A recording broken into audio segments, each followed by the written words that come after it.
बिस्मिल्लाहिर्रहमानिर्रहीम। अस्सलाम वालेकुम। 23 जून साल 2026 में आपका मेज़बान गुलाम मुस्तफ़ा। इसे कहते हैं जी जंग जीतना।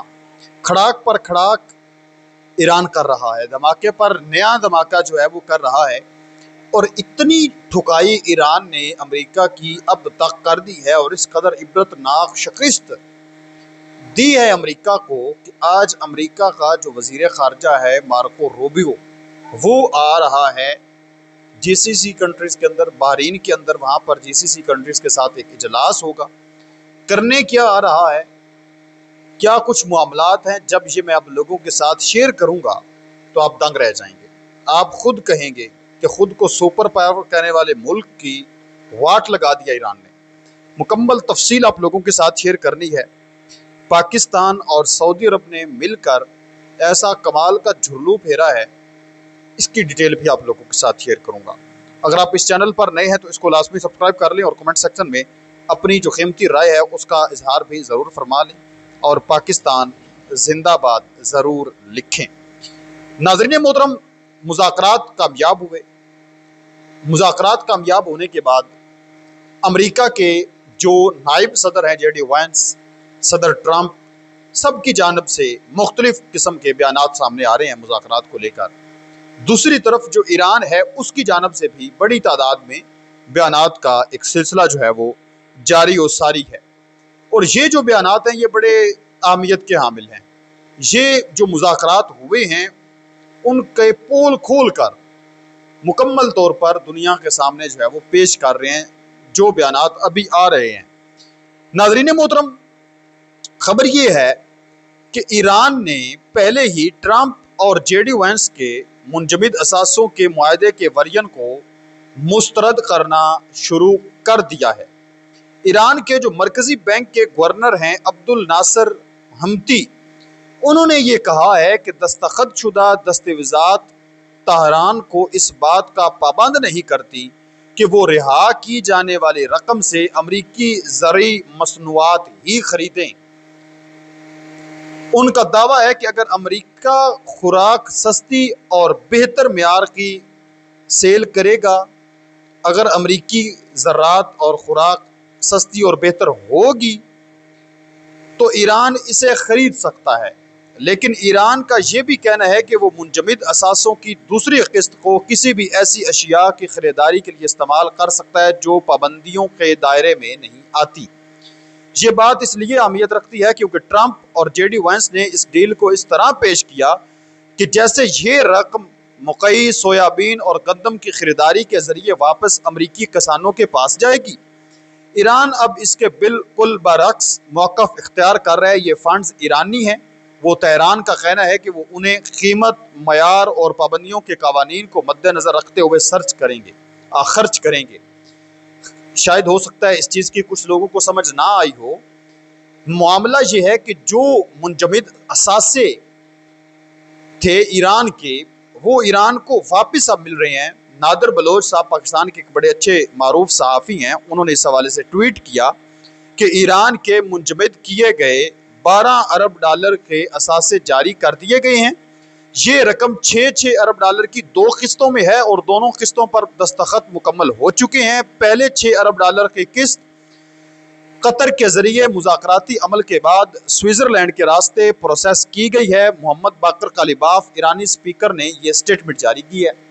यानी जो मुंजमद असासे हैं वो हैं तो ईरान के। अब अगर आपके पैसे जो हैं 10 लाख रुपया है, आप किसी दूसरे बंदे ने उनके ऊपर कब्जा करके रखा हुआ है, कल को अगर वो आपको वापस देता है तो वो कोई एहसान थोड़ी कर रहे हैं, आपके पैसे हैं। तो इसी तरह ये ईरान के अपने पैसे हैं। अमेरिका ने जो है इनको मुंजमद करके रखा हुआ था, कब्जा करके रखा हुआ था, तो ईरान को वापस अब मिल रहे हैं।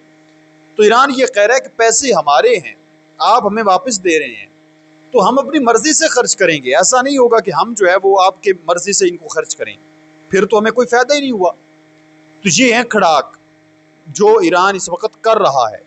दूसरा बड़ा खड़ाक, दूसरा बड़ा धमाका ईरान ने यह किया है कि ईरान अमेरिका को तेल बेचने का कोई मंसूबा ही नहीं रखता। मिज़ान न्यूज़ एजेंसी है ईरान की सरकारी, जिस तरह से पाकिस्तान टेलीविजन होम है, उसने ये तस्दीक की है कि चूंकि अमेरिका ने पाबंदियां तेल से हटा दी हैं तो उनका ख्याल था कि अभी तेल जो है वो हमें भी दिया जाएगा, अमेरिका भी खरीदेगा। लेकिन जो तेल के वजारत के एहलकार हैं उन्होंने ये स्टेटमेंट जारी किया ईरान के, हमारे अहम खरीदार उन्होंने कहा है कि एशियाई ममालिक हैं जैसे चीन, और वहाँ 40 मिलियन बैरल से ज़्यादा तेल जा रहा है। हमारा अमेरिका को तेल बेचने का फिलहाल कोई प्लान ही नहीं है। वैसे भी ज़्यादा से ज़्यादा जो तेल है वो आप जानते हैं कि यहाँ पर ही जो है वो सेल किया जाता है जो मिडल ईस्ट के कंट्रीज़ हैं। ये खबर है जो है वो सामने आई है कि Iran is not planning to sell oil to the United states.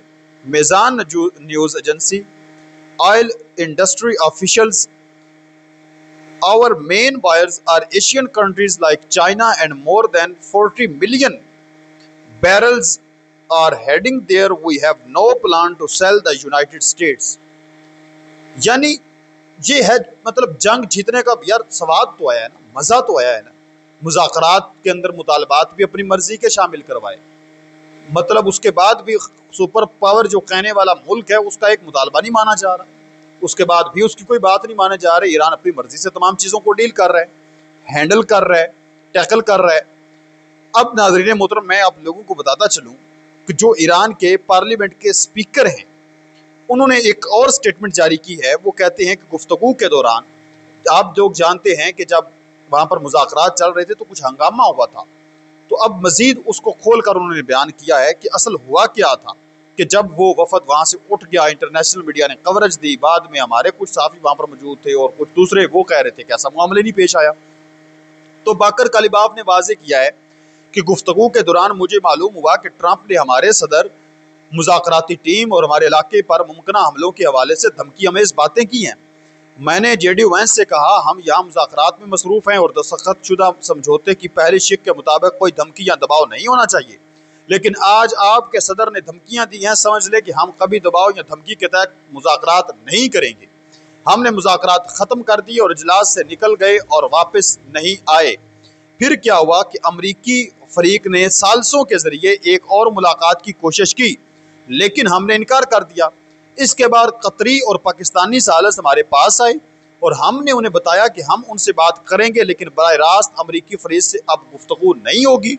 इन बातचीत और 80 मिनट की मुज़ाकरात का नतीजा वो बयान था जो बाद में पाकिस्तानी और कतरी फरीक की जानब से जारी किया गया। तो ये मामला वहाँ पर पेश आया था, वहाँ पर भी यानी अमेरिका की वाट लगाई गई।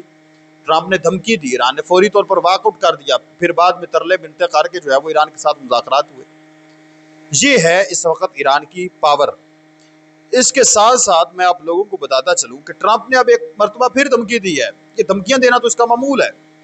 कहता है कि ईरान मुआहदे पर कायम ना रहा तो वही करूंगा जो मुझे करना है। अमेरिकी सदर डोनाल्ड ट्रंप ने कहा कि अगर ईरान मुआहदे पर कायम ना रहा तो वही करेंगे जो ज़रूरी हुआ। मजीद कहा कि हम मुज़ाकरात कर रहे हैं, देखेंगे एक मामलात कैसे चलते हैं। अमेरिकी सदर का कहना था कि जब तक तेहरान अमेरिका का एहतराम करता रहेगा दोनों मुमालिक के दरमियान किसी मसले की गुंजाइश नहीं होगी। एहतराम आप कर रहे हैं ईरान का, इस वक्त ईरान आपका एहतराम नहीं कर रहा।